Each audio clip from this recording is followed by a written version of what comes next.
ඔයගොල්ලන්ට ඇහෙනවද මාව?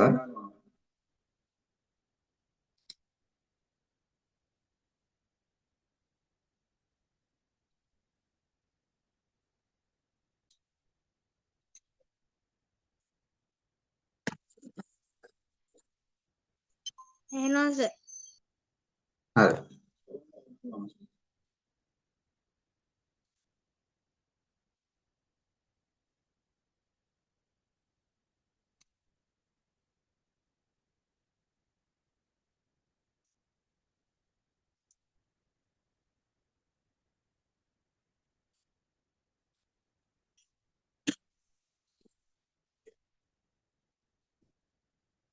හරි. අද අපි කතා කරන්නේ මේ ඊයේකට අපි කරන පළවෙනි කෝස් එක. එතකොට මේ ඊයේ දැන් අපි සාමාන්‍ය කෝසස් ගිය අවුරුදු වල කෝසස් කරලා තිනවා කිහිපයක්. එතකොට ඒවල කෝසස් වල සහභාගී වුණ කොට පිරිසක් ඉන්නවා. 300 අධික පිරිසක් සම්බන්ධ වෙලා තිනවා. මීට කලින් අපි හැම ඊයේකෙදිම සාමාන්‍යයෙන් ජනවාරි මාසෙ වෙනකොට පටන් ගන්නවා. ගොඩක් ප්‍රශ්න වෙන්නේ සාමාන්‍යයෙන් ගත්තාම මේ අර විභාග ඕලෙවල් විභාග එතකොට ඒ වගේ මේලවල විභාග තියෙන නිසා සමහර ළමයින්ගෙන් මේ රික්වෙස්ට් එනවා පොඩ්ඩක් පහුවෙලා පටන් ගමු කෝසස් ටික කියලා. ඒකට හේතුව දැන් ඒගොල්ලන්ට අර විභාග කාලේදී ඒගොල්ලෝ එක්සෑම් වලට පාඩම් කරන නිසා මේ අර ඒගොල්ලන්ට මේ කෝසස් මග හැරෙනවනේ. ඒ නිසා තමයි ගොඩක් අය පස්සේ ඔක පටන් ගන්න කියලා රික්වෙස්ට් කරන්නේ. ඉතින් මේ සැරේත් කොහොමත් අර ඕලෙවල් තිබුණ නිසා ඒක තමයි ප්‍රධාන හේතුව උනේ මාර්තු වෙන්න. කොහොම වුණත් මේ අවුරුද්දත් අපි අලුත් කෝසස් ටිකක් එක්ක ආරම්භ කරනවා. එතකොට පළවෙනියට මුලින්ම පටන් ගත්තේ ගොඩක් අයට සාමාන්‍යයෙන් අර සිංහල ගත්තාම දැන් ඉංග්‍රීසි කෝස් ටිකක් ගියේ.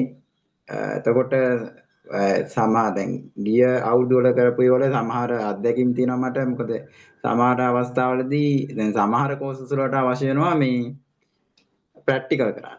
එතකොට ඒ අවස්ථාවේදී මම කියලා තියෙනවා මේ දැන් Tamanට ඒ කියන්නේ ගොඩක් කරාට මම තෝරගන්න කෝසස් සාමාන්‍ය ෆෝන් එකකින් කරන්න පුළුවන් ඒවා. එතකොට සමහර ඒවා තියෙනවා ඒ වුණාට ෆෝන් එකකින් කරන්න අපහසු ඒවා. එතකොට අපිට අනිවාර්යෙන් සාමාන්‍යයෙන් පරිගණකයක් තෝරගන්න වෙනවා. ඒ කියන්නේ පරිගණකයක් මේ තියෙනවා නම් ලේසි. එතකොට ඒ වගේ අවස්ථාවලදී මම කියන්නේ සාමාන්‍යයෙන් තමන් දන්න අඳුරන යාළුවෝ වෙන්නවා, තමන් ඉස්කෝලේ තියෙනවා. එතකොට ඒ වගේ මේකෙන් ඉගෙනගෙන ගිහිල්ලා ඒ තැන් වල ප්‍රැක්ටිකල් ගන්න පුළුවන්.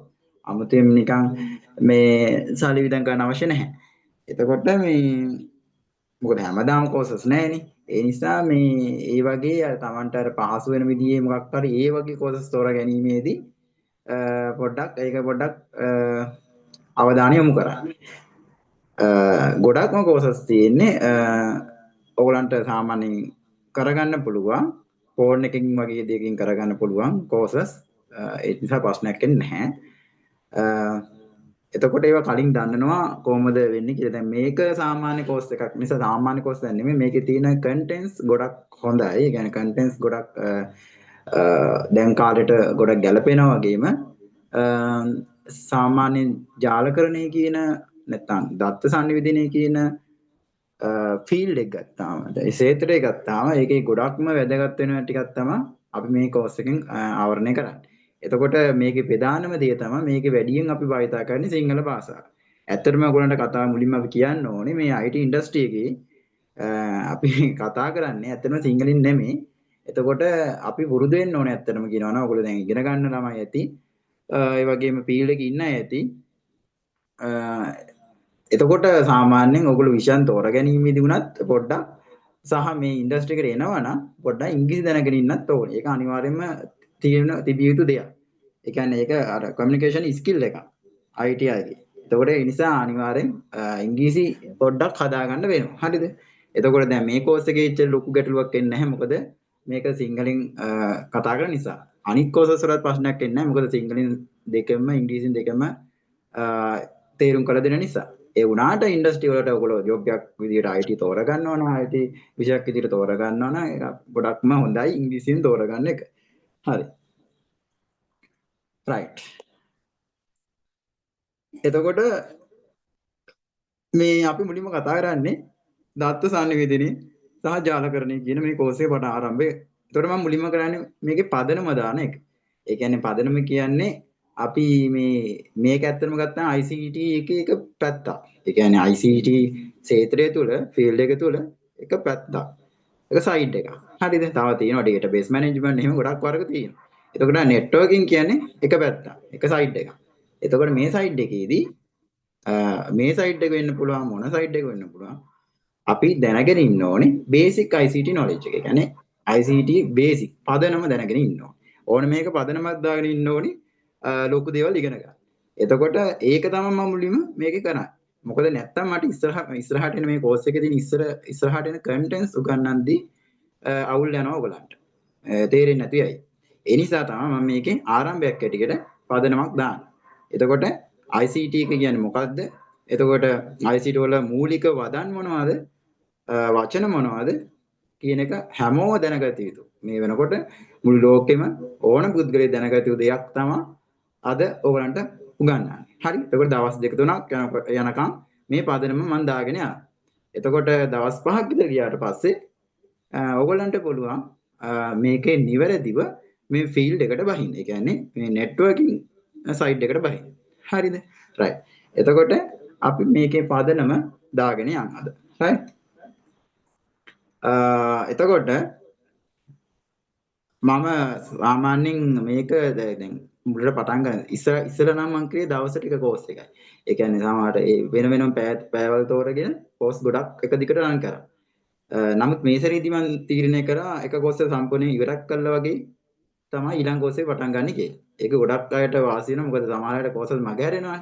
ඒ නිසා මේක දවස් දෙක තුනක් සතියට කරන්න පුළුවන් අපිට. එතකොට ඊළඟට තියෙන දවස මම ඔයගලන්ට කියන්නම් මේ අද දවසේ අවසානයේදී. හරි. රයිට්. එතකොට අපි මුලින්ම කතා කරන්නේ ඔයගලන්ට පේනවා PDF එකක්. එතකොට මේ PDF එකේ මම පොඩි කන්ටෙන්ට්ස් ටිකක් විස්තර කරලා දෙන්නම්. මේ ටික තමයි අපිට අද කතා කරන්න තියෙන්නේ. වැඩි වෙලා අපි ගන්නෙ නැහැ. මේ පදනම කතා කරන්න තියෙන්නේ. හරිද? එතකොට මේවල ඔයගලන්ට මේ මම එක්ස්ප්ලেইন කරලා දුන්නාට පස්සේ ඔයගලන්ට පුළුවන් නෝට් ඩවුන් කරගන්න සමහර වචන මම මේ PDF එකට group එකට දානවා. පොඩි වෙනස්කම් ටිකක් කරලා. එතකොට ඔයාලට පුළුවන් මේවල දැන් මම කියා දෙන අතරේ සමහර වචන මම කියද්දි ඒවා ඔයාලට මේවා මේ හදාගෙන යන්න පුළුවන්. ඒ වගේම ඉන්ටර්නෙට් එකෙන් සර්ච් කරලා ඔයාලට තව වැඩිපුර දේවල් හොයන්න පුළුවන් මේ සම්බන්ධව. රයිට්. එතකොට මුලින්ම අපි කතා කරන්නේ දත්ත සංවේදනය සහ ජාලකරණය කියන මාතෘකාව. ඉතින් මේ මාතෘකාව දාන්න කලින් අපි දැනගන්න ඕනේ මොනවද මේ දත්ත කියන්නේ, මොනවද මේ තොරතුරු කියන්නේ, මොකද්ද සංවේදනය කියන්නේ, මොකද්ද ජාලකරණය කියන්නේ කියලා. හරිද? එතකොට මුලින්ම වාට පේන්න තියෙනවා දත්ත හුවමාරු. හරි? දත්ත හුවමාරු. අපි දත්ත සංවේදනය කියන තවත් නමක්. ඒ කියන්නේ එක්කෙනෙක් තව කෙනෙක්ට මොන හරි දෙයක් දෙනවා කියන්නකෝ. ඒකත් හුවමාරු වෙන්නේ. අන්න ඒ වගේ එකක් සංවේදනය. හරි. එතකොට මෙතෙන්දී අපි කතා කරන්නේ දත්ත හුවමාරු. මෙතෙන්දී වට ප්‍රශ්නයක් එනවා මොකද්ද දත්ත කියන්නේ කියලා. ඉතින් ව්‍යාකූලත්වයේ මගහරවන්න මම ඒවා ඔක්කොම වදන් මෙතනදී දාලා තියෙනවා. අපි ඒවා හිමීට කතා කරගෙන යනවා. එහෙනම් දත්ත හුවමාරුවක් කියන්නේ අපි දත්ත හුවමාරු ගැන කතා කරද්දී ලෝකේ ඕනම තැනක ඉඳන් ඕනම වෙලාවකදී අපිට ඕනම දෙයක් තවත් තැනකට ලබා දෙන්න පුළුවන්. ඔයගොල්ලෝ දන්නවා අද වෙනකොට තාක්ෂණය ඉතා දියුණුයි. එතකොට අපිට ලෝකේ ඕනම තැනකට ඕනම වෙලාවක ඕනම තැනක ඉඳන් දත්ත හරි ඕන දෙයක් හුවමාරු කරන්න පුළුවන්. ඉතින් අපි IT ක්ෂේත්‍රයේදී කතා කරන්නේ මේ දත්ත හුවමාරු කිරීම සම්බන්ධව. හරිද? right. එතකොට සංනිවේදනයේ ආකාර දෙකක් තියෙනවා. හරිද? සංනිවේදන ආකාර දෙකක් තියෙනවා. ප්‍රධාන ආකාර දෙකක්. එතකොට මේ ප්‍රධාන ආකාර දෙක ගත්තාම එකක් කියනවා අපි ස්ථානීය local communication කියලා. හරි? මේකට ඉංග්‍රීසියෙන් කියන්නේ local communication කියලා. එතකොට ඊළඟට අපි කියනවා දුරස්ත සංනිවේදනය. හරි? ඒ කියන්නේ ටෙලිකමියුනිකේෂන්. නැත්නම් රිමෝට් කමියුනිකේෂන් කියලාත් කියනවා. හරි? එතකොට දැන් ස්ථානීය කියලා කියන්නේ යම් ස්ථානයක. ඒ කියන්නේ එකම තැනක ඉඳන් තමයි ඔයා මේ සංනිවේදනය කරන්නේ. දැන් උදාහරණයක් ගත්ත ඔයා ගෙදර ඉඳන් ඔයාගේ ෆෝන් එකේ ඉඳලා මොකක් හරි PDF එකක් හරි මොකක් හරි දෙයක් ඔයාගේ කම්පියුටර් එකට ඔයා ෂෙයා කරනවා. එතකොට ඒ ෆෝන් එකක් තියෙන එකම ගෙදර. එතකොට PC එක නැත්නම් කම්පියුටර් එකේ තියෙන එකම ගෙදර. එතකොට ඒක ස්ථානීය. එකම තැන ඉඳන් තමයි ඒ පාර්ශ්ව දෙකම ඉන්නේ. ඒ කියන්නේ යවන්න, ඒ වගේම ලබන්න මේ දෙක දෙන්නම පාර්ශ්ව දෙකම එකම තැනක ඉන්නේ. ඒකට තමයි අපි ස්ථානීය කියලා කියන්නේ. නමුත් දුරස්ථකයේදී ඒක වෙනස් වෙන්න පුළුවන්. ඒ කියන්නේ දුරස්ථ කියන්නේ උපකරණ දෙක යම් දුරක් ඒ කියන්නේ එක ළඟ නෙවෙයි. එකම ස්ථානයක නෙමෙයි වෙනත් ස්ථානවල තියෙන්න පුළුවන්. උදාහරණයක් ඔයා FB එකට සම්බන්ධ වෙනවා. හරි. එතකොට FB එකේ තියෙන හෙඩ් ක්වාටර්ස් එක නැත්නම් ඒකේ ප්‍රධාන ආයතන ටික ඔයාගේ ගෙදර නෙමෙයිනේ තියෙන්නේ. එතකොට ඒක දුරස්ථ. හරි. නැත්නම් ඔයා ඊමේල් එකක් යවනවා සිංගප්පූරුවේ ඉන්න ඔයාගේ යාළුවෙක්ට. එතකොට ඒක දුරස්ථ. මොකද යාළුවත් ඔයා ගාව නැහැ. එයාගේ ඩිවයිස් එකත් ඔයා ගාව නැහැ. ඔයත් ඉන්නේ වෙන. ඒවා දුරස්ථ කියලා අපි කියන්නේ. අර එකම තැන ඉඳන් කරන ඒවාට තමයි ලෝකල් කමියුනිකේෂන් කියලා කියන්නේ. එකම ස්ථානයක සිට දුරස්ථ කියන්නේ විවිධ ස්ථානවල සිට අපි දත්ත හුමාරුවක් කරනවා නම් ඒක sannivedanaye මොන sannivedanayක්ද? දුරස්ථ sannivedanayak කියලා අපි කියනවා. ඉතින් ඒකට අපි කියනවා ටෙලි කමියුනිකේෂන් කියලා. මේ ටෙලි කියන එක ආවේ ග්‍රීක භාෂාවෙන්. හරි මේ ටෙලි කියන එකේ අදහස තමයි ඈත කියන එක. ඒ කියන්නේ දුරස්ථ කියන එක.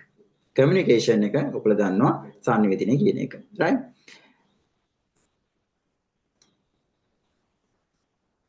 ඊළඟට අපි කතා කරමු දත්ත. දැන් අපි මේක ප්‍රධාන වෙන්නේ දත්ත sannivedanaye. මොකද්ද මේ දත්තයක් කියලා කියන්නේ? හරි. එතකොට මේ දත්තයක් කියලා කියන්නේ තොරතුරු නිර්මාණයට මූලික වන දෙයක්. අපිට තොරතුරු තමයි ළමයි එදිනදා ජීවිතේදී ඕනේ කරන්නේ. මොකද තොරතුරුෙන් තමයි අපිට නිගමන ගන්න පුළුවන් වෙන්නේ. සැලසුම් සකස් කරන්න වෙන්නේ, තීරණ ගන්න පුළුවන් වෙන්නේ. එතකොට මේ තොරතුරු නිර්මාණය කරන්න නම් ඒක ඉබේ නිර්මාණය වෙන්නේ නැහැ. ඒක අපිට පුළුවන් එක්ක පරිගණකයට කියලා නිර්මාණය කරවන්න. එහෙම නැත්නම් අපිටම පුළුවන් තොරතුරු නිර්මාණය කරගන්න. අපි අතින්ම ලියලා හරි ඇඳලා හරි මොකක් හරි කියලා අපිට තොරතුරු නිර්මාණය කරන්න පුළුවන්. හිතන්න ඔයාගේ අයිඩියා එක ඔයාගේ හිතේ තියෙන දේ ඔයා චිත්‍රයකට නගනවා. ඒක තොරතුරු. right? ඔයාගේ හිතේ තියෙන දේවල් දත්ත විදියට තියෙන්නේ. එතකොට ඔයා ඒවා ගානට ගලපලා ලස්සන්ට රේඛා වර්ණ භාවිතා කරලා චිත්‍රයක් අඳිනවා. ඒක බලාගෙන යම් අයිඩියාවක් ගන්න පුළුවන් මනසට. මෙයා ඇඳලා තියෙන මේක. right? ඒ අන්නේ වගේම තමයි තොරතුරු. එතකොට ඒක කවුද මූලික ගත්තේ? මිනිසා. එතකොට ඒවට කියනවා අපි අත්තිරු ක්‍රමයක් කියලා. මිනිසා මුල් වෙන්නේ අත්තිරු ක්‍රමවල. හරිද? එතකොට මේ තොරතුරු නිර්මාණය කරලා තියෙන්නේ මිනිසයා මුල් වෙලා. නැත්නම් මිනිසා මුල් වෙලා. හරිද? එතකොට පරිගණකයේ මුල් වෙලා. නැත්නම් පරිගණකයට අපි බාර දෙනවා නම් එහෙම නැත්නම් ඉලෙක්ට්‍රොනික ඩිවයිස් වලට බාර දෙනවා නම් ඒක පරිගණකගත විදියට වෙන දෙයක් කියලා මතක තියාගන්න. හරිද? හොඳයි. එතකොට මේ දත්ත කලින් කිව්වා වගේ තොරතුරු නිර්මාණය කරන්න ඕනි මූලික දේවල් කියලා අපි කියනවා. හරි. එතකොට දැන් උදාහරණයක් බලමු මේ තියෙන උදාහරණයක් මම ලියලා ලකුණු වාර්තා සෑදීමට ඒ විෂය ලකුණු විෂය නාම ආදී අවශ්‍ය වන අතර ඒවා දත් වේ. හොඳයි. ළමයේ ලකුණ නැත්නම් විෂය ලකුණ විෂය නම ඒවා දත්ත වෙනවා. හරි. උදාහරණයක් ගත්තාම ගණිතය. එතකොට ගණිතයට 80යි. එතකොට සිංහල විෂය ගත්තේ 52යි. අන්න දත්ත. හරි. 52 ගණිතය සිංහල මේවා දත්ත. හරි. right. හිතන්න මේව ඔක්කොම එකතු කරලා මේව පිළිවෙලට හදනවා. හරි. උදාහරණ ගණිතය 80යි. හරිද? ගණිතය 80යි. විද්‍යාව 52යි. හරි. අපි අන්නේ විදිහට මාර්ක්ෂීටයක් හදනවා. පිළිවෙලකට හදනවා. අන්න ඒකට අපි කියනවා තොරතුරක් කියලා. ඒ කියන්නේ අපේ නිර්මාණය වෙන්නේ එහෙම ලියද්දී ලකුණු වාර්තාවක් තමයි නිර්මාණය වෙන්නේ. ඒතකොට මේ ලකුණු වාර්තාව අපිට කියන්න පුළුවන් තොරතුරක් කියලා. හරිද? right. දැන් එතකොට මේ ගණිතයට 80යි විද්‍යාවට 50යි ඔය වගේ දැන් එක දිගට පල්ලයට ලියද්දී ඔයගලන්ට තේරෙනවා හැදෙන්නේ ලකුණු වාර්තාවක් කියලා. එතකොට මේ ලකුණු වාර්තාව දිහා බලලා අපිට තීරණයක් ගන්න පුළුවන්. අපිට නිගමනයක් ගන්න පුළුවන්. අපිට සැලසුමක් හදා ගන්න පුළුවන්. අන්න එහෙනම් ලකුණු වාර්තාව කියන්නේ මොකද්ද? තොරතුරක් වෙන්නේ. මොකද ලකුණු වාර්තාව එක ලකුණක් විතර නෙමෙයිනේ තියෙන්නේ. විෂයන් ගණනාවක ලකුණු ගොඩක් තියෙනවා. එහෙනම් ඒකෙන් අපිට අයිඩියා එකක් ගන්න පුළුවන් වැඩිම ලකුණ ගත්තේ මොන විෂයටද? අඩුම ලකුණ අරන් තියෙන්නේ මොන විෂයටද කියලා අපිට නිගමන ගන්න පුළුවන්. අන්න එහෙම පුළුවන් ඒවට තමයි අපි තොරතුරු කියලා කියන්නේ. එහෙනම් දැන් හිතනවා ගණිතය කියලා නිකන් තිබ්බද කියලා. ඒකෙන් අපිට නිගමනයක් ගන්න බෑනේ. 80 කියලා නිකන් තිබ්බනම් අපිට නිගමනයක් ගන්න බෑ. හැබැයි මේවා ගානට පිළිවෙලට සකස් කරලා යා පල්ලෙහාට වගුවක් විදිහට ලිවුණා නම් ලකුණු වාර්තාවක් හැදුවනම් අන්න ඒක නිගමන ගන්න පුළුවන්. එහෙනම් ඒ වගේව තමයි තොරතුරු වෙන්නේ. හරි? රයිට්. එතකොට මෙන්න පදනම දාගෙන යන්නේ. දැන් අපි මතක ඇති දැන් අපි sannivedana කරන්නේ මොකද්ද? මේ කෝස් එකේ නම මොකද්ද? දත්ත sannivedana. එතකොට තොරතුරු sannivedana කිව්වට ඇත්තටම අපි දත්ත සම sannivedana කරන්න කියලා දැන් ඔයාලට තේරෙනවා. හරි? රයිට්. හොඳයි මේ දත්ත තියෙන්න පුළුවන් ආකාර කිහිපයක් තමයි මේ ලියලා තියෙන්නේ. ලිඛිත විදියට අපි ලියනවා. අපිට ලියන්න දැන් මේ තියෙන නිමල් කියන්නේ දත්තය. හරි? එතකොට දැන් ඒක අක්ෂර තියෙනවාට පේනවා. ඒ දත්තය තුල තියෙන අක්ෂර. එතකොට මේ ඉලක්කම් විදියට අපිට දත්තය ලියනවා ටෙලිෆෝන් නම්බර්ස්. එතකොට කෙනෙකුගේ වයස. එතකොට කෙනෙකුගේ උපන්දිනේ ඒවා අපි ලියන්නේ ඉලක්කම් විදියටනේ. එතකොට ඒවා දත්ත. ඉලක්කම් විදියට ලියපු දත්ත. හරි. එතකොට සංකේත සංකේත අපි සමහර විදිහට මේ විදිහට දානවා. එතකොට මුර පද වගේ දාද්දි තරු ලකුණු දානවා. ඒවා තමයි සංකේත කියන්නේ. ඒවත් දත්ත. විරාම ලක්ෂණ මේ විදිහට ඔයගොල්ලෝ දැක්කලා ඇති විරාම ලක්ෂණ තියෙනවා ක්‍රමාව. එතකොට පෙරිකොමා එතකොට ප්‍රශ්නාර්ථ නේද? විස්මයාර්ථ ලකුණ. ඉතින් ඒ වගේ ඒවත් දත්ත කියලා අපි කියනවා. හරි ඒ විදිහට ලියන්න පුළුවන් දත්ත. දෘශ්‍ය විදිහට ඔයගොල්ලෝ දකින්න ඇති පින්තූර එතකොට වීඩියෝ හරි පොඩි වීඩියෝ ෂෝට් වීඩියෝ කෑලි ඒවත් අපිට දත්ත කියලා කියන්න පුළුවන්. ඒ වගේම ශ්‍රව්‍ය ඔයා අහන දේවල් මියුසික් සවුන්ඩ් ශබ්ද නාද රටා මේ වගේ දේවල් අපිට පුළුවන් දත්ත කියලා හඳුන්වන්න. හරි රයිට්.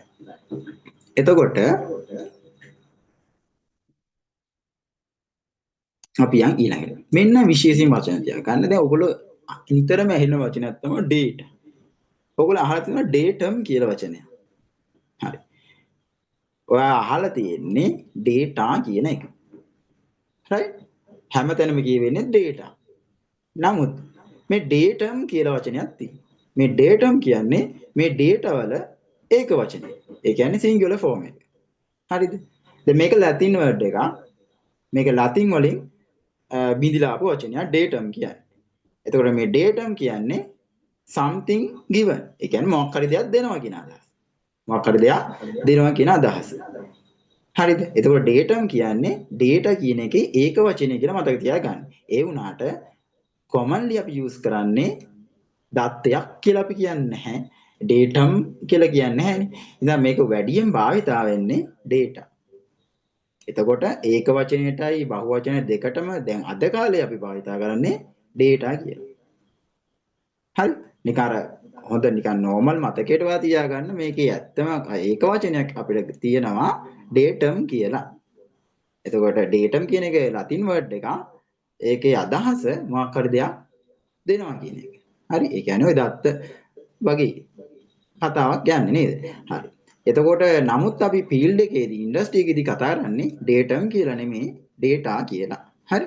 මේකත් ඔයාලට නිකන් විශේෂ මතයක් විදිහට මතක් කරලා තියාගන්න. හරි? right. මොනාරි ප්‍රශ්න දෙනවනම් ඔයගලන්ට අත උස්සලා රේස් හෑන්ඩ් කරලා හරි නැත්නම් මයික් ඔන් කරලා හරි කතා කරන්න පුළුවන් ප්‍රශ්න අහන්න පුළුවන්. හරි? right. raw data. raw data කියන්නේ දත්තම තමයි. දැන් මෙතනදී raw data කියන්නේ අමු දත්ත කියලා අපි කියනවා. ඒ කියන්නේ කිසිම ආකාරයකින් මේක පිළියෙල කළවත් නැතුව ඔහේ නිකන් තියෙන ඒවා. හරි? මේ නිකන් හම්බ වෙන දේවල්. නම් මොකද්ද? හිමාල්. හරි? දැන් ඒ අර නිකන් හම්බ වෙන දේවල්. හරි? ඒ කියන්නේ ඒවා අපි මුකුත් කළත් නැහැ නිකන් ගත්ත කෙනෙක්ගෙන්. නම් මොකද්ද? වයස මොකද්ද? නිකන් එකපාරම ගන්න දේවල්. ඒවා කිසිම පිළිවෙලක් නැතුව අපි ගන්නෙ පිළිවෙල කළත් නැහැ, සකස් කළත් නැහැ. හරි? යම් කිසි කාර්යයක් ලක්ම වූ, සැකසීම ලක්ම වූ ඒවා කරුණු මොන හරි තියෙනවනේ ඒ ඔක්කොම raw data කියලා තමයි අපි කියන්නේ. හරි? right. ඔන්න අපිට වැදගත් දෙයක් අංකිත දත්ත. සංඛ්‍යාංක දත්ත කියලා කියනවා.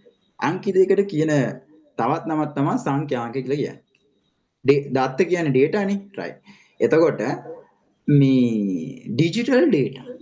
හරි. digital data භාවිතා කරන්නේ පරිගණකවල. ඒ කියන්නේ ඉලෙක්ට්‍රොනික උපකරණවල. විද්‍යුත් උපකරණවල භාවිතා කරන්නේ digital data.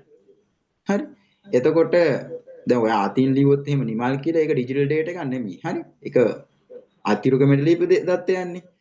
නමුත් නිමල් කියලා ටයිප් කළා මේ පරිගණකයේ විදිහට වැඩ සිද්ධ කළොත් ඒක ඩිජිටල් ඩේටා එකක් වෙනවා. මොකද පරිගණකයේ සියල්ලම හඳුන්වන්නේ ඩිජිටල් ඩේටා විදිහට. මොකද ඒකට හේතුව ඒවා නිර්මාණය වෙන්නේ මේ බිංදුව සහ එක පදනම් කරගෙන. මේ සංකල්ප දෙක පදනම් කරගෙන තමයි ඒක නිර්මාණය වෙන්නේ. මේවා ඉදිරියට කතා කරනවා. එතකොට මේ දීමේ සංඛ්‍යා සහ මේ පරිගණකය තුළ දත්ත නිරූපණය වෙන්නේ කියලා වෙනම කෝෂ වර්ග තියෙනවා. හරි කම්පියුටර් ස්ට්‍රක්චර්ඩ් කියලා වෙනම කෝස් වර්ග තියෙනවා. ඉතින් ඒවට සම්බන්ධ වුණොත් ඔයාලට පරිගණක ඇතුලේ මේ ඇත්තට මේ දත්ත නිර්මාණය වෙන්නේ කොහොමද? මේ ගණන් හැදෙන නිර්මාණය වෙන්නේ කොහොමද? මේ ආකිටෙක්චර් එක හැදිලා තියෙන්නේ කොහොමද? පරිගණක නිර්මාණලා තියෙන්නේ කොහොමද කියලා ඒ හાર્ඩ්වෙයාර් කෝසස් එහෙම තියෙනවා. ඒවට ඉදිරියේදී ආරම්භ කරාම ඒවට සම්බන්ධ වෙයි. හරි. දැන් මේ නෙට්වර්ක් වලදී මේ බිංදුව සහ එක කියලා දැනගත්තාම ප්‍රමාණවත්. හරිද? right. එතකොට මේ බිටු කියලා අපි කියනවා මේ බිංදුව සහ එකට. හරි මේවා මේ එක එක ආකාර වලින් අපිට ගලපලා ලියන්න පුළුවන්. අපි ඒවා ඉදිරියට කරමු. එතකොට මේ බිටුවක් කියලා කියන්නේ එක්ක බිංදුව එහෙම නැත්නම් එක. හරි. දැන් මම 1.0 කියලා ලිව්වොත් 1.0 කියලා ලිව්වොත් එතන බිටු දෙකක් තියෙනවා.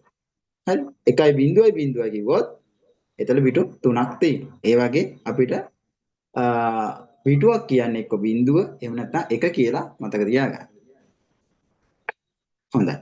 ඊළඟට මේ අංකිත දත්ත අපිට පුළුවන් තැම්පත් කරන්න. ඒ කියන්නේ ඉලෙක්ට්‍රොනික උපාංග තුල අපිට තැම්පත් කරන්න පුළුවන්. සහ නැවත ලබා ගන්න පුළුවන්. ඕනම අවස්ථාවක නැවත ලබා ගන්න පුළුවන්. ඉතින් එහෙම තැම්පත් කරන්න පුළුවන් ආකාර තාක්ෂණ තුනක් අපිට මේ වෙනකොට තියෙනවා. චුම්බක තාක්ෂණය, ඒ වගේම ප්‍රකාශ තාක්ෂණය සහ ඝන තත්ත්වයේ තාක්ෂණය කියලා අපිට තාක්ෂණ තුනක් හඳුන්වන්න පුළුවන්. මේවා ඉදිරියට කතා කරගෙන යනවා. නිසා බය වෙන දෙයක් නෙමෙයි. මේවා නම් මතක තියාගත්තාම ප්‍රමාණවත්. තැම්පත් කිරීම සහ නැවත ලබා ගැනීම තමයි මෙතෙන්දි මම ફોකස් කරන්නේ.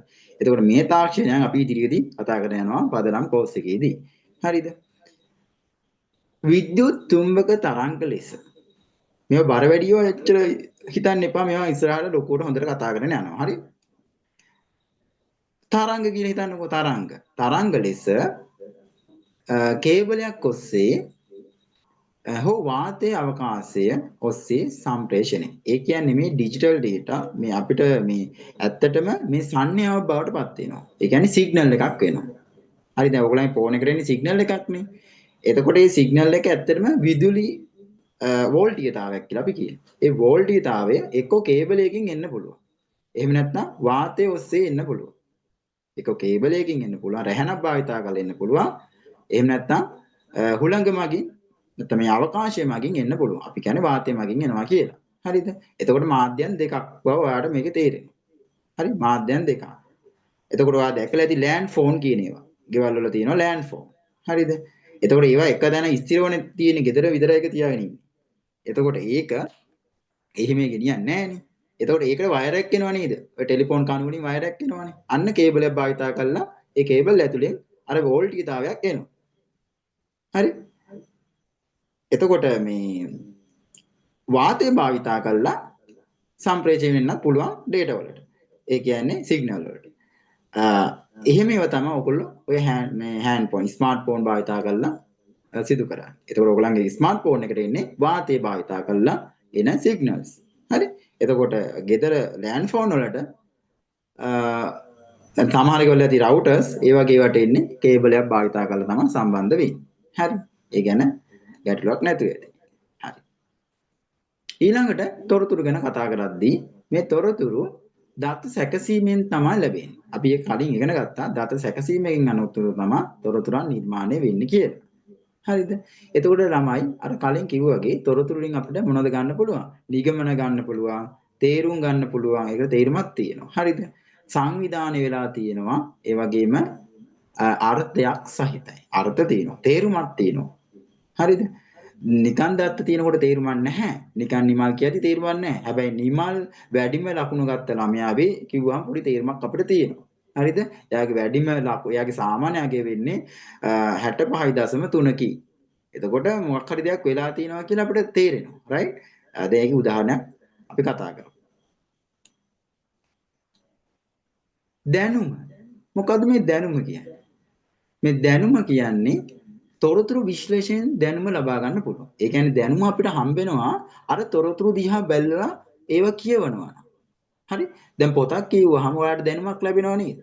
ඔයාලට මොකක් හරි අදහසක් එනවා. මේ පොතේ මේ කතාවෙන් කියවෙන්නේ මේ වගේ දෙයක්. අර එහෙම අදහසක් එනවා. ඒ වගේ තමයි මේ අපි තොරතුරක් ඒ කියන්නේ දත්ත සැකසීමෙන් අනතුරු ලැබෙන තොරතුරු දිහා අපි බැලුවොත් අපිව කියෙව්වොත් අපිව අධ්‍යයනය කරොත් අපිට දැනුමක් ලැබෙනවා. ඒ කියන්නේ අදහසක් ලැබෙනවා. හරි? අපි ඒ ගැන අවබෝධයක් ලැබෙනවා. අපිට ඒක තේරුම් ගන්න පුළුවන්. රයිට්? දැන් උදාහරණයක් අපි ලකුණු වාර්තාව කිව්වනේ. අර ළමයින්ගේ ලකුණු ටික ගානට ගලපලා ගානට පිළිවෙලට හදලා අපි ලකුණු වාර්තාවක් හදාගත්තානේ. ඒකට අපි කියන්නේ තොරතුරක් කියලා. අන්න ඒ ලකුණු වාර්තාව දිහා බැලුවාම ටීචර් කෙනෙක්ට බැයිද අදහසක් ගන්න ළමයෙක් ගැන. මේ ළමයිනේ පන්ති අඩු වෙලා තියෙන්නේ. මේ ළමයානේ පන්ති වැඩිම ලකුණු අරන් තියෙන්නේ කියලා එයාට අදහසක් ගන්න බැයිද? එහෙනම් ඒ ටීචර්ට දැනුමක් ලැබෙනවා. ඒ කියන්නේ යා තොරතුරු විශ්ලේෂණය කරලා එයාට අයිඩියාවක් ගන්න පුළුවන්. රයිට් මේ ළමයාට තව දුරටත් ක්ලාස් කරන්න වෙනවා. රයිට් ඒ වගේ මේ ළමයාට කතා කරන්න වෙනවා. මේ ළමයි දෙමාපියන්ට කතා කරන්න වෙනවා. එයාට අර අදහස් එනවා. එහෙම වෙන්නේ එයා තොරතුරු දිහා බලලා ඒක විශ්ලේෂණය කරනවා. එහෙනම් ඒකට ලැබෙන්නේ මොකද්ද? තොරතුරු විශ්ලේෂණය කිරීමෙන් අපිට ලැබෙන්නේ මොකද්ද? දැනුමක් ලැබෙනවා. හරිද? මේ දැනුම පදනම් කරගෙන තමයි අපි තීරණය කරන්නේ ඉදිරියට මොනවද කරන්නේ නැද්ද කියලා. හරිද? ඒතර ආයතන වලත් ওই දැනුම උපයෝග කරගන්න වෙනවා. ඉතින් දැනුම ගන්න ඒගොල්ලෝ භාවිත කරන්නේ මොකද්ද? තොරතුරු. හරිද? රයිට්. දත්ත සැකසීම. දත්ත සැකසීම වෙන ආකාරයක් අපි බලමු. වාර විභාගයේදී විෂයන් සඳහා ලබා ගන්නා ලකුණු දත්ත වෙනවා. හරි? ඒ කියන්නේ මැත්ස් වලට 60යි. හරිද? එතකොට සිංහල වලට 50යි. ඔන්නෝ. එතකොට ඒවා සියල්ල එකතු කොට මේවා සියල්ල එකතු කරාම විෂය ගණනින් බෙදීම දත්ත සැකසීමක් වේ. හරි. දැන් මේ තියෙන 60යි 50යි එකතු කරනවා. එකතු වෙන අපිට 110ක් එනවනේ. 110ක් එනවා. ඔන්න එකතු කරමු. දැන් මේ මොකද කරේ? මේ 60 මේ 50ත් එක්ක එකතු කරා. මේක සැකසීම.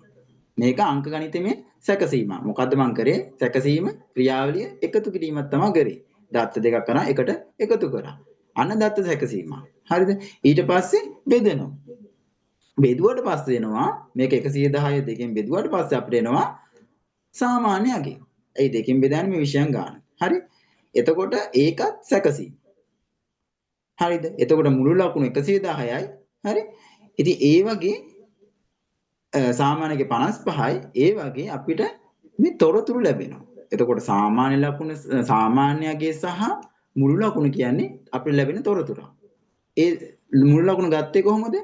දත්ත සකස් කරලා. ඒ කියන්නේ මේ 60 කියන දත්ත 50 කියන දත්ත එකට එකතු කරලා තමයි මුළු ලකුණ ගත්තේ.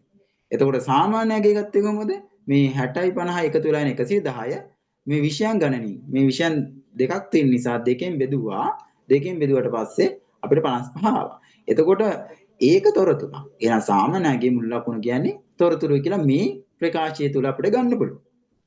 එතකොට ඔය විදිහට සියලුම ළමයින්ගේ මේ මුළු ලකුණුයි සාමාන්‍යයි අගයයි අපි අර ලකුණු වාර්තාවක් විදිහට ගත්තොත් හරිද? එතකොට අපිට බැයිද ඒක දිහා බලලා වැඩිම ලකුණු ගත්තේ කවුද? අඩුම ලකුණු ගත්තේ කවුද?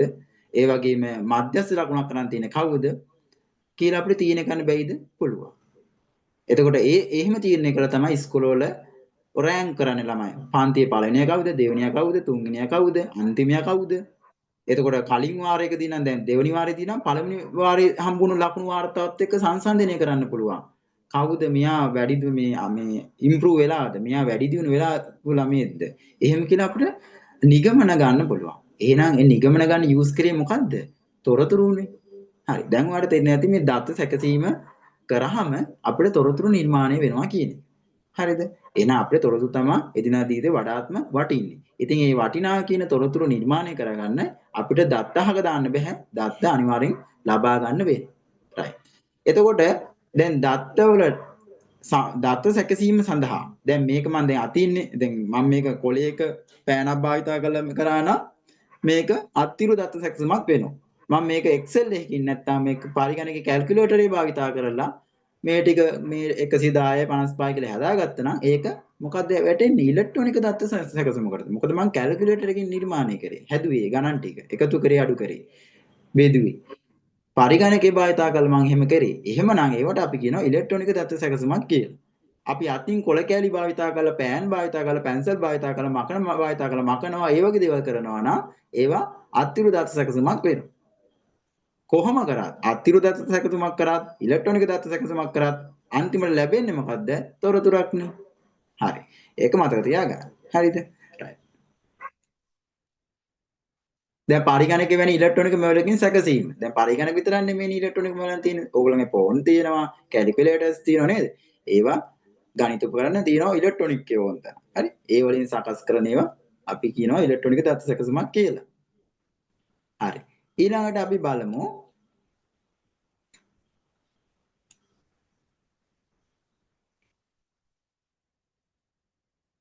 තොරතුරු තාක්ෂණය කියන්නේ මොකක්ද කියලා. හරි. මේ මෙතනදී මට මේක මග හැරුණා. මේ දත්ත sannivedanaye. ඔන්න දැන් දත්ත sannivedanaye පොඩි සංකල්පයක් මතක තියාගන්න මෙන්න මේක. උපකරණ දෙකක් හෝ කිහිපයක් සම්ප්‍රේෂණ මාධ්‍ය භාවිතා කරමින් දත්ත හුවමාරු කිරීම. උපකරණ දෙකක් හෝ කිහිපයක් සම්ප්‍රේෂණ මාධ්‍යයක් භාවිතා කරමින් දත්ත හුවමාරු කිරීමට අපි කියනවා දත්ත sannivedanaye කියලා. දත්ත sannivedanaye කියන්නේ දත්ත හුවමාරුව. දෙන්නෙක් අතර දත්ත හුවමාරු කරනවා. right? හරි. ඒතකොට සාමාන්‍ය පොත් හුවමාරු කරනවා වගේ වැඩක්. දැන් මෙතෙන්දී උපකරණ දෙකක් උපකරණ භාවිතා කරනවා. මිනිස්සු නෙමෙයි ඉන්නේ උපකරණෙන් තියෙන පරිගණක පැත්ත ගත්තාම නේද? එතකොට මේ උපකරණ දෙකක් තියෙන්න එපා. මොකද යවන්නෙක් ඉන්න ඕනි, යවන උපකරණයක් තියෙන්න ඕන data. ඒක ලබන කෙනෙක් උපකරණයක් තියෙන්න ඕනි. ඒ අරය යවන data ටික ලබන කෙනෙක් ඉන්න ඕනි. එහෙනම් උපරිම සාමාන්‍ය අවම දෙන්නෙක් ඉන්න ඕනේ නේද? එක්කෙනෙක්ට කරන්න බෑනේ. එහෙනම් දෙන්නෙක් ඉන්න ඕනේ. උපකරණ දෙකක් හෝ කීපයක් සම්ප්‍රේෂණ මාධ්‍යයක් තියෙනවා. දැන් ඔයාලට මතකද සම්ප්‍රේෂණ මාධ්‍යයෙන් දෙකක් මම දැනට නිකන් normally උඩදී කිව්වා. එකක් තමයි කේබල් භාවිතා කරන්න පුළුවන්. කේබල් දන්නවනේ රැහන් නේද? හරි. ටෙලිෆෝන් වයර් ඒවා එහෙම දන්නවනේ ඔයගොල්ලෝ. ඒව භාවිතා කරන්න පුළුවන්. එහෙම නැත්නම් අපිට පුළුවන් වාතය නැත්නම් හුළඟ භාවිතා කරලා අවකාශය භාවිතා කරලා අර වෝල්ටීයතාවය යවන්න. ඒවට තාක්ෂණ තියෙනවා. අපි ඉදිරියේදී කතා කරනවා. ඒකට තමයි මේ කෝස් එක ආරම්භ කරේ. හරි. ඉතින් මේ පදනම දාන එක හින්දා තමයි මම මේ විදිහට සිම්ප්ලි මේක කියන්නේ. හරි. එහෙනම් සම්ප්‍රේෂණ මාධ්‍ය දෙකක් තියෙනවා ප්‍රධානව. කේබල් තියෙනවා. ඒ වගේම වාතය තියෙනවා. හුළඟ තියෙනවා. right? එතකොට උපකරණ දෙකක් හෝ කිහිපයක් ඔන්න කියන සම්ප්‍රේෂණ මාධ්‍ය දෙකකින් එහෙකින් භාවිතා කරලා දත්ත උමාරු කරනවා නම් අපි කියනවා ඒක දත්ත sannivedanayak කියලා. හරිද? right. හොඳයි අපි ඊළඟට එනවා තොරතුරු තාක්ෂණය ගැන කතා කරන්න. තොරතුරු තාක්ෂණය ඇත්තදීම කියන්නේ තොරතුරු නිර්මාණය වීමක් වෙනවා. ඒ කියන්නේ දත්ත සැකසීමක් කියලා තොරතුරු නිර්මාණය වෙනවා. ඊට පස්සේ ඒවා අපිට හසුරවන්න පුළුවන්. දත්ත සකස් කරන්න පුළුවන්. කළමනාකරණය කරන්න පුළුවන්. හරිද? තුනක්. ඒ වගේම අපිට වැඩි දුර අධ්‍යයනය කිරීම සඳහා ප්‍රයෝජන සඳහා අපිට පුළුවන් ගබඩා කරන්න. ඒ වගේම තවත් කෙනෙක්ට බෙදා දෙන්නත් පුළුවන්. දැන් මේ ඕගොල්ලෝ කරනවානේ ප්‍රැක්ටිකලි. ඕගොල්ලෝ ෆෝන් එක කරන WhatsApp පණිවිඩයක් යවන්නේ නැද්ද වෙන කෙනෙක්ට? ඒ දත්ත sannivedanaye නේද? ඕගොල්ලෝ මේ මැසේජ් ටික මේ ගබඩා කරලා තියන්නේ නැද්ද? ඕගොල්ලන් ෆෝන් එකට ඇහිලා ගබඩා වෙනවානේ. ඒ නිසානේ ඔයා බලන්නේ ඕන වෙලාවකටක් ගාලා. නේද? එතකොට ඔයා තව කෙනෙක්ට ෂෙයා කරන්නේ නැද්ද? උමාරු කරනවානේ. ගාවාගේ ෆෝන් එකේ තියාගෙන තව කෙනෙක්ට දෙනවා කොපියක්. නේද? එතකොට කළමනාකරණය කරන්නේ නැද්ද? ඔයාට ඕනේ නැත්නම් ඔයා මේ ඩිලීට් කරලා දාන්නේ නැද්ද මැසේජ් එක WhatsApp කරනවානේ. නේද? සමහරවිට ඔයාට එඩිට් කරන්න පුළුවන් WhatsApp මැසේජ් එක නේද? යාළුවා මේ එකක් ඔයා කොපියක් අරගෙන තව කෙනෙක්ට එඩිට් කරලා යවනවා. ඔයාගේ වචන ටිකක් දාලා එක දෙක කරලා නේද? ඉතින් බලන්න මේ ඒව තමයි තොරතුරු තාක්ෂණය කියන්නේ. හරි? තාක්ෂණික right? simply. ඔයගොල්ලෝ මේව කරනවා. දැන් මේවා තියරි නමුත් ඔයගොල්ලෝ කරනවා මේවා ප්‍රැක්ටිකලි නේද? එදිනෙදා.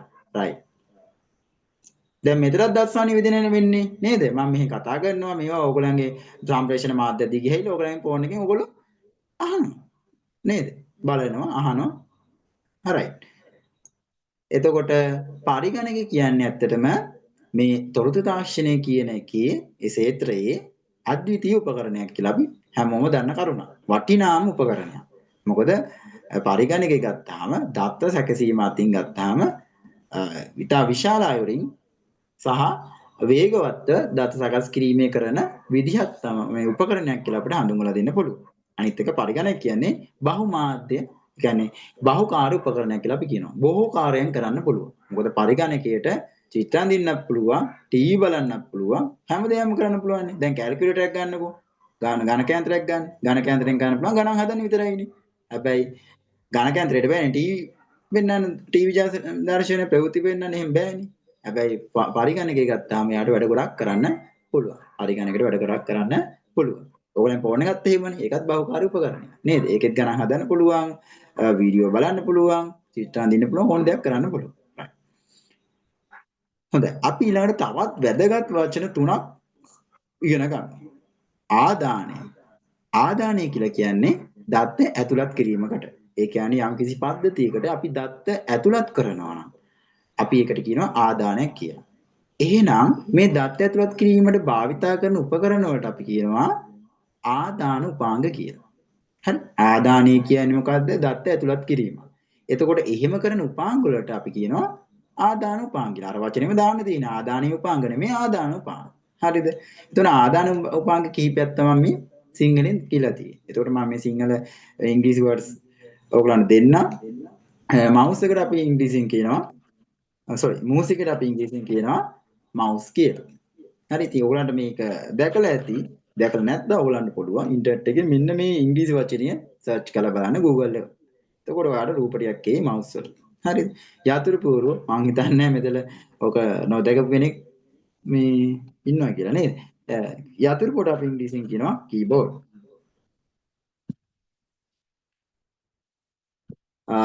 ඊට පස්සේ පරිලෝකනය සුපරීක්ෂණය අපි කියනවා ස්කෑනර්. ඒ ෆොටෝකොපි මැෂින් වල ස්කෑනර් එකක් කළානේ ඔය මේ උගලන්ට පිටපත එන්නේ නේද? අර එළියක් වගේ යන්නේ. වහල උස්සලා පියනක් උස්සලා වහන්න රයිට්. ඒ ටික මම පෙන්වන්නේ නැහැ. ඔයගලන්ට ඒවා රිපර් කරන්න දෙනවා. බැරි කවුරු ඉන්නවා නම් මට කියන්න මැසේජ් එකක් දාලා. එතකොට මම ටික රූපේ වන්නම්. මේවා ඔයගොල්ලෝ පුරුදු වෙනවා. දැන් අපි කෝස් යන්නේ කරන්නේ නේද? ඉතින් මේවා දැන් හෑන්ඩල් කරලා පුළුවන් වෙන්න ඕනේ. මේ IT එක. හරි? තීරුකේත කියවනේ අපි කියනවා ඔයගොල්ලෝ දැකලා තිබ්බ බාකෝඩ් ස්කෑන්. නැත්නම් බාකෝඩ් රීඩර් කියලාත් අපි කියනවා. බාකෝඩ් රීඩර් ඔයගොල්ලෝ දැකලා ඇති ඔය කාගස් වල ෆුඩ් සිටි වල එතකොට ඔය නේද? ඒ වගේ තැන් වල මේක තියෙනවා භාණ්ඩ වල මිල පරිගණකගත කරා. රතු පාට ලේසරයක් වගේම තියෙන අංකිත කැමරාව digital camera. Digital camera. Trip වල ගිහලා වලින් ෆොටෝ එහෙම ගන්න පුළුවන් නේද? හොඳ කැමරා තියෙන. ඒවා ඔක්කොම ආදාන උපාංග. මොකද මේ වලින් තමයි පරිගණකයට දත්ත ඇතුළත් කරන්නේ. හරි?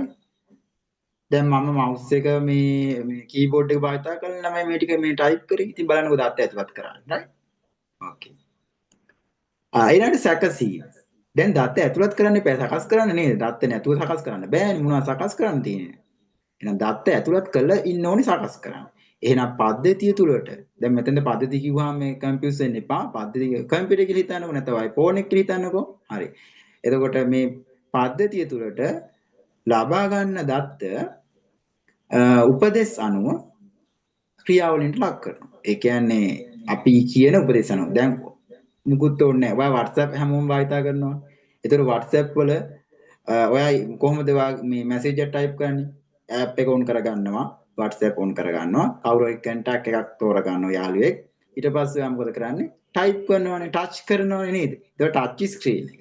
ඒතකොට ටච් ස්ක්‍රීන් එක ඔයා ටච් කරනවා. ටච් කළා තමයි මේ ටයිප් කරන්නේ අදාළ මැසේජ් එක. ඒ ඉන්පුට් එකක් ඔයා කරන්නේ. එතකොට ඔයා ටච් කරාම ටච් කරලා ටයිප් කරන දෙයම ඔයාට බලා ගන්න පුළුවන් නේද ඒවලෙන්? හරිද? දැන් ඔයා උදාහරණයක්. හෙලෝ. දැන් මේ මට මේ කියන්නේ මම මේ ටයිප් කරන්නේ මොකෙන්ද කීබෝඩ් එකෙන්නේ. එතකොට ඒ කීබෝඩ් එක කියන්නේ ඉන්පුට් ඩිවයිස් එක. හරිද? හැබැයි ඔයා ෆෝන් එකේ ඔයා ටයිප් කරන්නේ ටච් නේ කරන්නේ. එතකොට ටච් ස්ක්‍රීන් එක තමයි ඉන්පුට් එන්නේ. හරිද? එතකොට ඒ ස්ක්‍රීන් එකෙන්මනේ ඔයාට පේන්නේ. ඒක ඒ කියන්නේ ප්‍රතිදානයක් වෙනවා. හරිද? ඒක ප්‍රතිදානය වෙනවා. එතකොට ටච් ස්ක්‍රීන් එක කියන්නේ ඉන්පුට් වෙනවා ඒ වගේම අවුට්පුට් ඒ දෙකම වෙනවා. එතකොට ඉන්පුට් අවුට්පුට් දෙකම කරන්න පුළුවන් උපාංගයක් තමයි ටච් ස්ක්‍රීන් එක. ඒ වගේ ෆෝන් එකේ තියෙනවා ටච් ස්ක්‍රීන් එක. හරිද? එතකොට ඒක දෙකම වෙනවා. ඉන්පුට් වෙනවා ඒ වගේම අවුට්පුට් ඒ දෙකම වෙනවා. හරි? රයිට්. එතකොට මම මේ hello කියලා ටයිප් කරේ කීබෝඩ් එකකින්. ඒ නිසා කීබෝඩ් එකේ ඉන්පුට් ඩිවයිස් එකක් වෙනවා. එතකොට මම මේක දකින්නේ මොනිටරේ. මම දකින්නේ මොනිටරේ. ඔයා දකින්නේ ටච් ස්ක්‍රීන් එකෙන්. හරිද? සමහර අය මෙතන ලැප්ටොප් තියන අය නැත්නම් PC තියන අය දකින්නේ මොනිටරෙන් වෙන්නේ නැති. හරිද?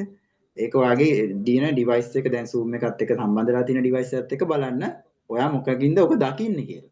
ඔයා දකින්න ඇත්තේ එක්ක මොනිටර් එකකින් එහෙම නැත්නම් ඔයාගේ ෆෝන් එකේ ටච් ස්ක්‍රීන් එකෙන් ඔයා දකින්න ඇත්තේ. එතකොට ඒක තමයි ප්‍රතිදාන උපකරණය වෙන්නේ. හරිද? ඉතින් මෙහෙම ඉන්පුට් කරන data සකස් වෙන්න එපයි. එහෙම සකස් මේ වෙන්න නම් යම් උපදෙස් ටිකක් අවශ්‍ය වෙනවා. ඒ උපදෙස් ටික ඒ පරිගණකවල ඒ පද්ධතීන් වල තියෙනවා. දැන් වාගේ ෆෝන් එකේ උපදෙස් සටහන් ගබඩා වෙලා තියෙනවා. ඒ වගේම ඔයත් උපදෙස් දෙනවානේ. ඔයා මැසේජ් එක ටයිප් කරලා අර සෙන්ඩ් කරනවා. WhatsApp එකට තියෙන ඊතලයෙන් නැත්නම් මේ අර ඊතලයේ තියෙන ඒකෙන් වා සෙන්ඩ් කරනවා. එතකොට ඒ අදාළ මැසේජ් එක යාළුවට යනවා. ඒ වාගේ උපදෙස් අනුව ඒ මැසේජ් එක යනවා කියන්නේ සැකසීමක් වෙනවා. හරිද? ඒ කියන්නේ උපදෙස් අනුව ක්‍රියාවලියකට ලක් වෙනවා ඔයාගේ ඒ දත්ත ටික. හරි. එතකොට ඔහොම කරන්න නම් ඒකට උපකරණයක් අවශ්‍ය වෙනවා ප්‍රධාන. එහෙම අදාළ ඒ උපකරණයට අපි කියනවා මධ්‍ය සැකසුම් මේකකේ කියලා. හරිද? එතකොට මේකට අපි කියනවා ඉංග්‍රීසි වලින් central processing unit. හරි? මේකට අපි expand form එකකින් initials විදියට CPU කියලා කියනවා. ඉතින් අපි කඩෙන් ඉන්නවා ගිහින් ඉල්ලන්නේ processor එකක් දෙන්න කියලා. processor එකක් දෙන්න මට. මේ processor අපේ හරියට මොලේ හා සමානයි. දැන් අපි S2කින් දකින ඒවා. එතකොට අපි හිතනවා රයිට් මේ ඉන්නේ අරයා. මම කලින් මේවා දැකලා තියෙනවා. අන්න. එතකොට මොලෙන් තමයි ඔක ක්‍රියාත්මක කළා ඇහෙන් දැකපු දේවල් ස්නායු වලින් ගිහිල්ලා ස්නායු පද්ධතියෙන් ගිහිල්ලා මොලේට ගිහිල්ලා ඔය අඳුරගන්න රයිට් මෙයා මම කලින් දැකලා තියෙනවා. ඔය යාළුවෙක් අඳුරගන්නෙත් එහෙම රූපයක් දැක්කා මේ මෙයා මම දැකලා තියෙනවා මේ ඉන්නේ මේ යාළුවා. හරි? රයිට්. ඒ කියන්නේ ඔයාලට මතකෙකුත් තියෙනව නේද? හරි. ඒ කියන්නේ ඔයාලට මතකයක් තියෙනවා. එතකොට ඔයාලට මේ හිතක් තියෙනව නේද? එතකොට ඔයාලට මේ සකස් කරන්න පුළුවන් මේ මොලයක් තියෙනවා නේද? ඒ වගේම තමයි පරිගණකයටත් මේ පරිගණක මොලය කියලා හඳුන්වන CPU කියලා ඒ පොඩි කොටසක් තියෙනවා. ඒකෙන් තමයි මේ සැකසීම් කරන්නේ. අපි මේ ගැන ඉස්සරහදී කතා කරනවා. ඉතින් මේ ගැන වඩාත් හොඳට කතා කරන්න ඔයාලට හાર્ඩ්වෙයාර් කොටස් තියෙනවා. රයිට්? ඒ වලින් මේවා කොහොමද හැදෙන්නේ මේවා ඇතුලේ ඇත්තටම වෙන්නේ කොහොමද කියලා දැනගන්න පුළුවන් මේ කෝස් වලදී. ඉතින් මේ කෝස් වලදී මේ ලොකුවට අපි පාදමේ කතා කරන්න යන්නේ නැහැ. මේ පදනම් කෝස් එකක් විදිහට තමයි මේක යන්නේ. අපේ නෙට්වර්ක් වලදී මේක ලොකුවට අවශ්‍ය වෙන්නේ නැහැ. රයිට්. ඉතින් මේ තවත් මේ සැකසීම වලට උදව් කරන උපාංග කිහිපයක් තමයි මේ තියෙන්නේ. මේ CPU එක සවි වෙලා තියෙන්නේ මව් පුවරුවට. මේ CPU එක සවි වෙලා තියෙන්නේ කොහෙටද? මව් පුවරුවට තමයි සම්බන්ධ වෙලා තියෙන්නේ. ලොකු සර්කිට් එකක්. එතකොට ප්‍රධාන මතකය අපිටත් මතකයේ තියෙනවා වගේ ප්‍රධාන මතකයකුත් මේකට සම්බන්ධ වෙනවා. එතකොට ඒ මොන වෙලාවටද මේක කරන්නේ? එහෙම කියලා කවුන්ට් කරන්න පද්ධති ඝටිකාව කියලා. ඒ කියන්නේ ක්ලොක් එකක්.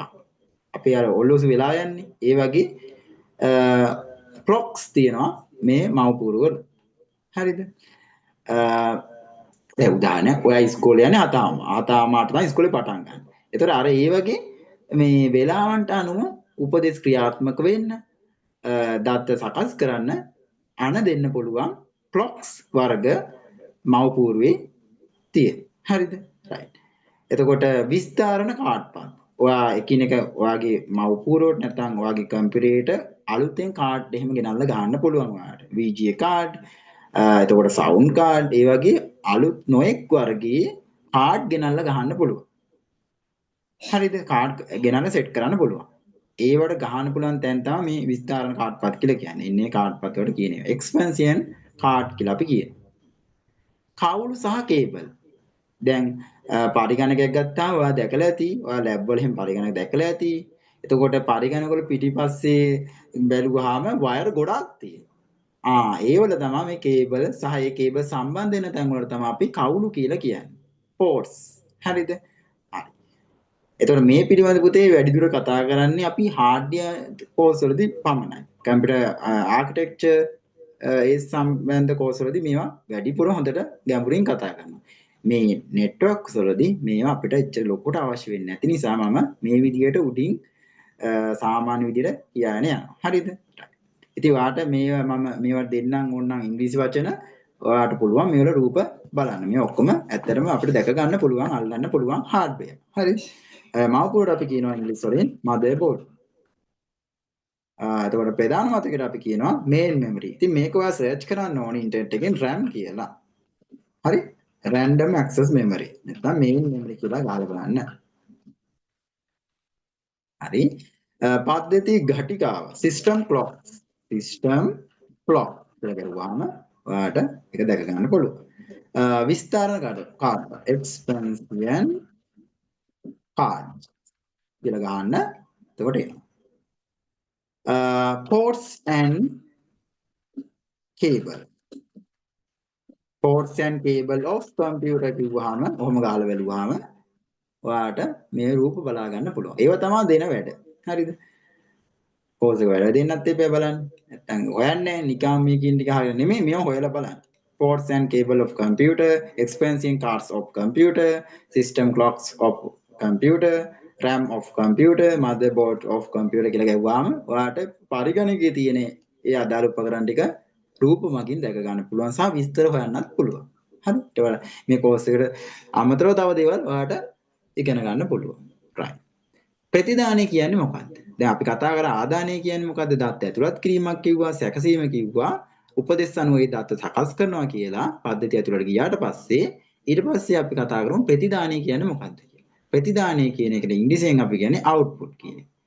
output. මේ output කියන්නේ මොකක්ද? අර සකසපු දත්ත තියෙනවනේ. ඒ කියන්නේ තොරතුරු. ඒ තොරතුරු එළියට දෙන විදියක් තියෙනවා. හරිද? දැන් මම මේ ටයිප් කරපු ටික මට දැකගන්නේ එළියට ලබා දෙන්න එපා. එහෙම ලබා දෙන්නේ මගේ මොනිටරේ. ඒතර මොනිටරේ කියන්නේ මොකද්ද? output device එක. ප්‍රතිදාන උපාංග. දැන් ඔයා මේ මම ටයිප් කරපු ටික ඔයා දැකගත්තේ වගේ ටච් ස්ක්‍රීන් නේ. එහෙනම් ටච් ස්ක්‍රීන් එක අපිට output device එකක් විදිහටත් ගන්න පුළුවන්. සමහරව ඇත්තේ පරිගණක මොනිටර් එකකින්, සමහරව ඇත්තේ මේ ටැබ් එකකින්, සමහරව ඇත්තේ මේ ෆෝන් එකකින්. එතකොට ඔයාගේ ස්ක්‍රීන් එක තමයි ප්‍රතිදාන උපාංගය වෙන්නේ. හරිද? එතකොට මේ ප්‍රතිදාන උපාංග කීපයක් තමයි මේ දීලා තියෙන්නේ. ඒ සංදර්ශකය එහෙම නැත්නම් මොනිටර් නැත්නම් ඵලකය කියලා තියෙනවා. ඒ වාර යල්පන ගිය මේ වචන නිසා මම මේ ඇඩ් කරේ නැහැ.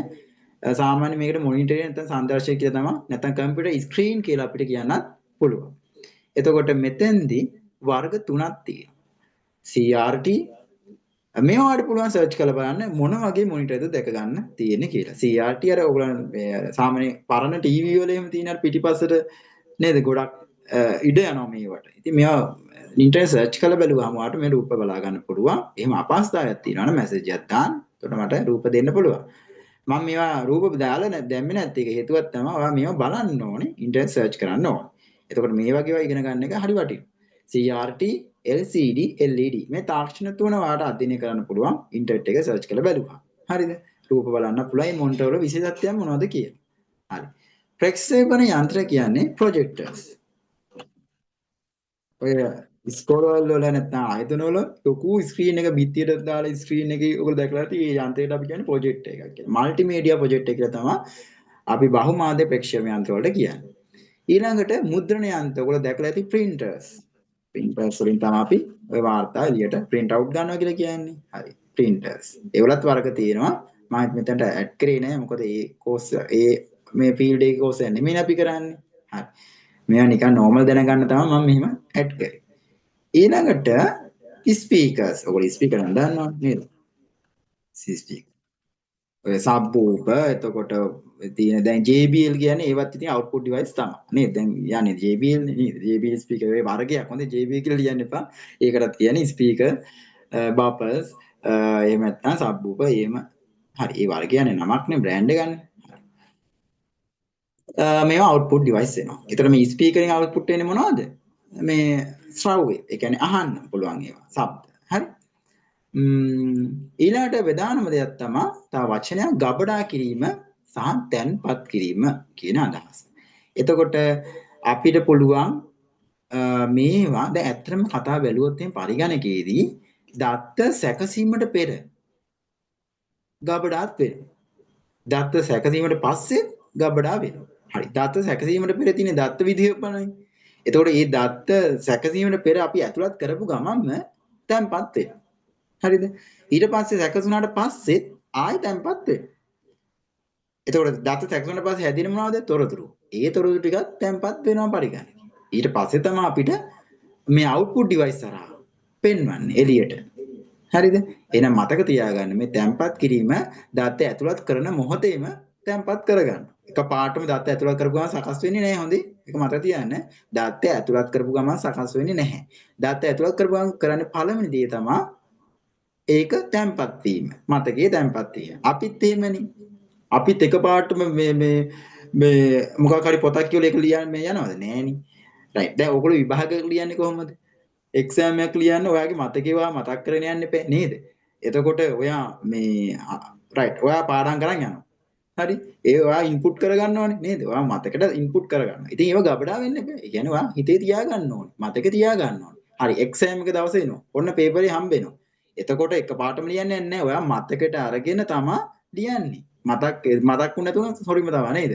ඉතින් මතකයට අරගෙන තමයි ඔයා මේ මතකයේ තියෙන දේවල් පේපරේ ලියන්නේ. ගලපලා. අන්න. රයිට්. ඉතින් ඒ තේරුම් ගන්න දත්ත මේ ඇතුළත් කරද්දී වෙන්නේ දැන් මුලින්ම තැම්පත් වෙන එක. ඊට පස්සේ තමයි උපදෙස්සන්ව සකස් කරන්න ඕන. රයිට්. රයිට්. ඊට පස්සේ දත්ත සැකසුණාට පස්සේ ආයි තැම්පත් වෙනවා. ඊට පස්සේ තමයි ප්‍රතිදානෙ වෙන්නේ. පොසිටිව් මතක තියාගන්න. හරි. රයිට්. දැන් එතකොට මේ තැම්පත් කරන උපාංගයක් තියෙන්නේ පේ. දැන් ආදාන ඇතුළත් කරන්නත් උපකරණ තිබුණා. සැකසීමේ උපකරණක් තිබුණා. එතකොට ප්‍රතිදානය කරන්න උපාංගයක් තිබුණානේ. ඒ වගේම ගබඩා කරන්න උපාංගයක් තියෙනවා. හොඳයි. ගබඩා කරන උපාංග අපි බලමු මොනවද කියලා. එතකොට ගබඩා කරන උපාංග අර කලින් කිව්වා වගේ වට මතකද මම තාක්ෂණ තුනක් කියා දුන්නා. හරි? ඒ තාක්ෂණ තුන අපිට මේ විදිහට හදාගන්න. ඉතින් තාක්ෂණ තුනම චුම්බක ප්‍රකාශ ඝන තත්ත්වය. එතකොට මේ උපකරණ මම දාලා තියෙන්නේ කොමල්ලි එහෙම බෙදුවේ නැහැ. නෝමල් දැම්මේ අපි කතා කරන යනකොට තේරෙයි. එතකොට මේ ගබඩා කිරීම උපාංග කොටස් දෙකකට බෙදෙනවා. එකම තමයි පොඩි වෙනස්කම් තියෙනවා. දැන් ඔයාලට මේ සාමාන්‍යයෙන් අපි හිතමු ඔයාලට ලොකු පොතක් දෙනවා. නැත්නම් අපිට මේ කෝස් එකම ගමුකෝ. දැන් මේක මම මේ කතා කරන වෙලාවේ ඔයාලට හොඳට මතකට යනවා. හරිද? හැබැයි ඔයාලට තව ටිකක් කරලා පැයක් විතර ගියාට පස්සේ ඔක අමතකයිනේ. එතකොට දිගු වෙනාවක් ඔයා මේක ඔයාගේ හිතේ මතක තියාගන්න බෑනේ. ඒක තමයි ස්වභාවික දේ. එතකොට ස්වභාවික විදිහ එහෙමයි. අපේ එදිලා තියෙන අපේ එක දිගට මේ කියපු ගමන්ම මතක් වෙලා ඒක ආයේ ජීවිතාන්තය දක්වාම මතකෙ තියෙන්නේ නැහැනේ. හරි ෂෝට් ටර්ම් මෙමරි තියෙන්නේ. එතකොට අපිට කෙටි කාලීන මතක තියෙන්නේ. එතකොට දැන් ඔයාලට මේ කතා කරන දේවල් මේ දැන් මතක තිබුණාට තව පැයක් දෙකක් විතර ගියාට පස්සේ ඔයා අමතකයි. මොකද්ද ඔයා කරන්න ඕනේ? ඔයා කරන්න ඕනේ ස්ථිරව ගබඩා කරගන්න. නැත්නම් ඔයා දීර්ඝ කාලීනව නැවත මතක් කිරීමේ අරමුණින් ඔයා මොකක් හරි ලියා ගන්න ඕනේ. නැත්නම් මේ PDF එක මගෙන් ඉල්ල ගන්න ඕනේ. එතකොට ඒක වැඩි දත්ත ප්‍රමාණය වැඩි කාලයක් ඔයා තියාගන්න. අන්න ඒ වගේවට අපි කියනවා ස්ටෝරේජ් කියලා. ඒ කියන්නේ ගබඩාවක්, සංචිතයන්. හරිද? එතකොට මේ මතකයන් කියන්නේ මොකද? අපේ තියෙන මතකේ වගේම තමයි. ඒව කුඩා කාලයකට අඩු දත්ත ප්‍රමාණය පොඩ්ඩයි අපිට එකපාරට මම තෝගයක් කියවන ගියාට ඔයාට තේරෙන්නේ නැහැ. ඒ කියන්නේ ඔයා මතක තියාගන්න පොඩි කොටසයි. ඉතින් ඒ වගේවට තමයි අපි ස්පෙෂලි මෙමරි කියලා කියන්නේ. ස්ටෝර් කියලා කියන්නේ. හරිද? ස්ටෝරේජ් නෙමෙයි ස්ටෝර්. ස්ටෝර් වෙනවා මෙමරි කියලා තමයි මේ ගැලපෙනම වචනේ. ඒ මෙමරි කිව්ව ගමන් මේ දෙකටම ස්ටෝරේජ් කියලා කියන්න පුළුවන් ප්‍රශ්නයක් නැහැ. හැබැයි පොඩි වෙනස තියෙන්නේ මේ මෙමරි කිව්ව ගමන් අපි දැනගන්න ඕනි පොඩි දත්ත ප්‍රමාණය කුඩා කාල සීමාවකට තමයි මෙයා තියාගන්නේ කියලා. ඉතින් උදාහරණයක් අපිට ගන්න පුළුවන් ප්‍රධානම උදාහරණ විදිහට පරිගණකයේ තියෙනවා ප්‍රධාන මතකය කියලා RAM එක. මේකත් දුඩාංගයක්. හරිද? එතකොට මේකට කලින් මම දුන්නා මේ RAM කියලා වල ඉන්ටර්ෆේස් සර්ච් කරන්න කියලා නේද? මේන් මෙමරි කියලා. එතකොට මේක සර්ච් කරලා ඔයාට මේක මතකයක් කියලා දැක ගන්න හම්බෙයි. එතකොට පටන මාත්‍ර මතකයට අපි කියනවා ROM එක කියලා. හරි ROM එක කියලා. මේවා ඔක්කොම පොඩි කාලයකට අඩු දත්ත ප්‍රමාණයක් තමයි තැම්පත් කරලා තියාගන්න. හරිද? හැබැයි මේ දෙකටම මේ කොමල්ලි මේ ඔක්කොටම ළමයි ඔයාලට ස්ටෝරේජ් කියලා කියන්න පුළුවන්. ඒක කිසි ප්‍රශ්නයක් නැහැ. වැරදි දාන්නේ නැහැ. මොකද වුණත් අර පොඩි වෙනස තමයි මම මෙතන පොඩ්ඩක් කිව්වේ. හරියටම කතාව බැලුවොත් අපි මේවට මෙමරි කියන්නේ මෙන්න මේ නිසා. හරි? අඩු දත්ත ප්‍රමාණයක් තියාගෙන ඉන්න. පොඩි චුට්ට වෙලාවකට. දැන් මේකේ නම් ගොඩ වෙලාවකට තියන් ඉන්නවා. ඒ වුණාට මේකේ චුට්ටයි තියෙන්නේ. අඩු දත්ත ප්‍රමාණය. හරි? right. හැබැයි ගබඩාවන් කියන්නේ එහෙම නෙමෙයි. වැඩි දත්ත ප්‍රමාණයක් වැඩි කාලයක් මේගොල්ලන්ට තියාගන්න පුළුවන්. CD එකක් ගන්නකෝ. තාමත් තියෙනවා. දැන් අර ඔය සමහර මාධ්‍ය ආයතන වල තාමත් අර පරණ දැන් අපි පොඩි කාලේ තිබ්බ මේ ෆිල්ම් පවා මේ ටෙලිනාට්‍ය පවා යනවා. ඇයි? ඒගොල්ලෝ ඒවා තියාගෙන ඉන්නේ මේ ගබඩා නැත්නම් සංචිතවල. ඒගොල්ලෝ ඒවා තියාගෙන ඉන්නේ මැග්නටික් ටේප්ස් වල. චුම්බක පටි වල. ඒවා ගොඩාක් කල් තියාගන්න පුළුවන්. හරි ගොඩාක් කල් තියාගන්න පුළුවන්. එතන CD තියෙනවා, DVD තියෙනවා. දැන් සංයුක්ත තටි කියන්නේ CD compact disc. CD. ඔයගොල්ලෝ CD දන්නවා ඇති. CD disc CD දකින්න නැතුව නේද? CD තටි කියලා කියන්නේ. එතකොට මේ සිංහලෙන් කිව්වම දන්නේ නැහැ නේද? digital versatile disc, DVD films නේ. ෆිල්ම් දෙක තුනක් ගබඩා වෙලා තියෙන්නේ නේද? හරි. දුරට තටි hard disk. මේවා ආට පුළුවන් ඉන්ටර්නෙට් එකේ සර්ච් කරලා බලන්න. රූප බලන්න. hard disk දැකලා නැති වෙයි සමහර අය. සැනලි මතක flash memory. ඒ කියන්නේ ඔය flash memory pen drive කියලා කියන්නේ නේද? ඒක තමයි සැනලි මතකවලට අයිති වෙන්නේ. ඉතින් ඔය වගේ ගබඩා කිරීම උපාංග අපිට දැක ගන්න පුළුවන්. හරිද? ඉතින් ඔය ටික තමයි අපි කතා කරන්න තියෙන්නේ. මෙන්න මූලික පදනම දැම්මා. එතකොට තව මේ ගැන පොඩ්ඩක් ගැඹුරින් කතා කරන්න වෙනවා. මොකද අපිට data transfer වෙද්දී ඒවා ස්ටෝර් වෙන තැනක්කුත් තියෙන්නත් ඕන. එතකොට මේවා ගැන පොඩ්ඩක් වැඩිදුර සාකච්ඡාවක් කරනවා. මේ ගබඩා කිරීම උපායන් ගැන වැඩිදුර සාකච්ඡා කරනවා ඊළඟ සෙෂන් එකේ. එතකොට ඔයාලට පුළුවන් ඒකට සහභාගී වෙන්න. එතකොට මේ ටික නැවත මම PDF එකේ දාන්න. එතකොට ඔයාලට පුළුවන් මේ ටික තව රිෆර් කරලා මතක තියාගෙන ඊළඟ දවසට සම්බන්ධ වෙන්න. එතකොට මේ ඊළඟ දවසට මේ ටික ඕනි වෙනවා. නැත්නම් අර මේක අද විතරක් මේව තියලා අර මතක වගේ තියාගන්න එපා.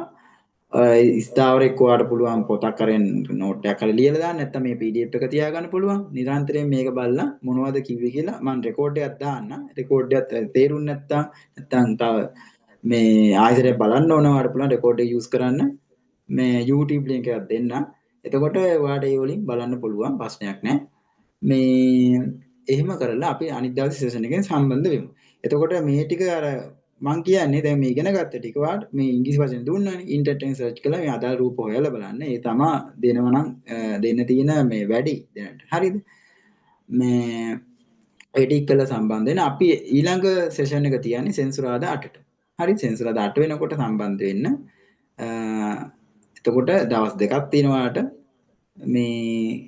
මේ ටික ආයෙසරයක් රිෆර් කරලා රෙකෝඩ් රිෆර් කරලා නැවත සම්බන්ධ වෙන්න. හරි එහෙනම් හැමෝටම good night. අපි අදට සෙෂන් එක නවත්තමු. right. Thank you.